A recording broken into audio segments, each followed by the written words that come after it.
on the road to Mount Williamson. You can see it from a distance. And as you get closer, get a better look. Now heading up the trail, coming over the pass, and you see the pass, you can see Anvil Camp in the distance. It's quite a long walk, and there's beautiful streams along the way.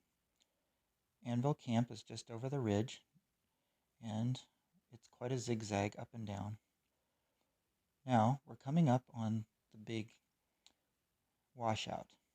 The washout is quite a challenge to cross. The higher up you go near the top of it, the easier it is. There's a looking up at the washout. Now we see some blue pine cones and some other pine trees as we get into Anvil Camp. We decided to spend the night in Anvil Camp because the weather looked like it was going to get rough. The good thing in Anvil Camp is we did see deer, we saw a family of 5, and we also saw a mouse. The next morning we headed up Shepherd's Pass and up through Shepherd's Pass, which is quite rocky, but the path is actually quite good. It's steep. There's a little bit of vegetation along the way. Now, this is continuing up Shepherd's Pass, and it does zigzag up through there, and the trail is actually quite nice. And here's looking back down through Shepherd's Pass. And another picture of Shepherd's Pass. Now, as we come over the top of Shepherd's Pass, you see Mount Tyndall in the distance, and you see a sign about no hurting animals and entering Sequoia National Park. There's a beautiful lake at the top of Shepherd's Pass to the left before you get to Mount Tyndall, and this would be an ideal place to camp. We wish we had camped there instead of where we had. It would have saved a couple hours in the morning of a very long day of climbing Mount Williamson. Now we pass Mount Tyndall, which is to our right, and this is the view looking back. It's quite a large area. Now there's quite a large boulder field getting to Mount Williamson. It's pretty much constant boulders, and you're boulder hopping for nearly a couple of miles, and this is looking at the steepness of it. Now, coming up onto Mount Williamson, you're coming up through this gorge, and it's quite rocky. And what we found was there were a lot of loose rocks, and we had to climb one at a time.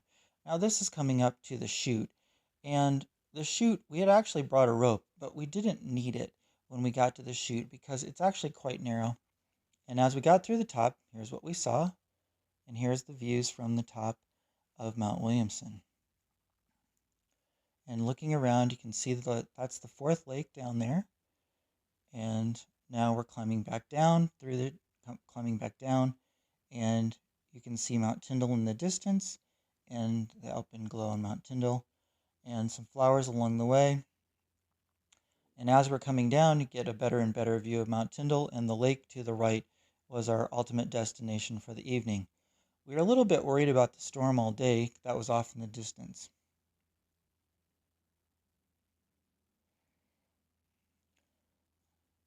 All right, now, this is the next morning, and you can see Mount Tyndall in the distance, and this is the lake that we camped near, which is right at the bottom of Mount Tyndall. And we had quite a boulder field to climb back up over on our way out. All right, now here's a picture of the sun coming up in the morning over Mount Tyndall, and a little more of Mount Tyndall as we go.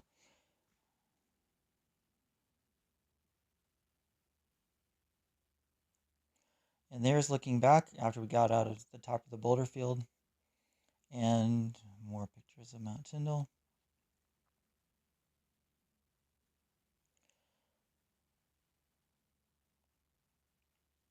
All right, so now we're near the bottom of Mount Tyndall, and there's a rocky boulder field with smallish boulders to climb over, and that's looking down back towards Shepherd's Pass.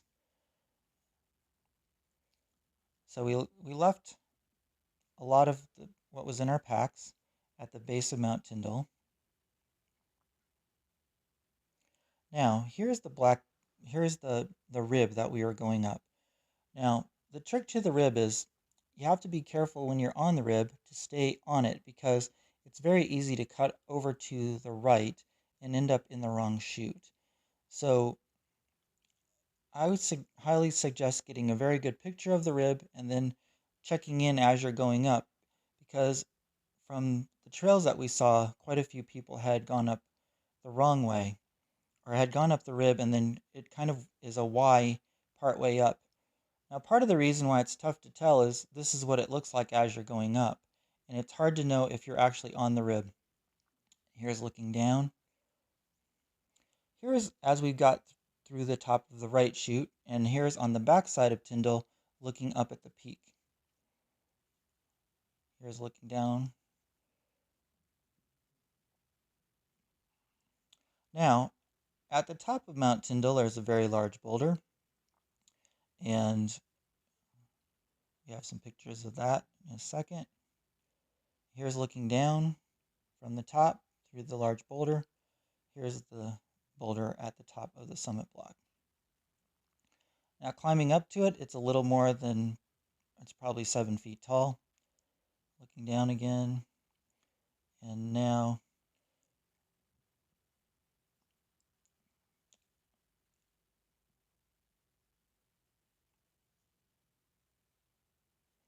there's Mount Whitney in the distance. And once again, looking down from the summit, and a little more video from the summit of Mount Tyndall.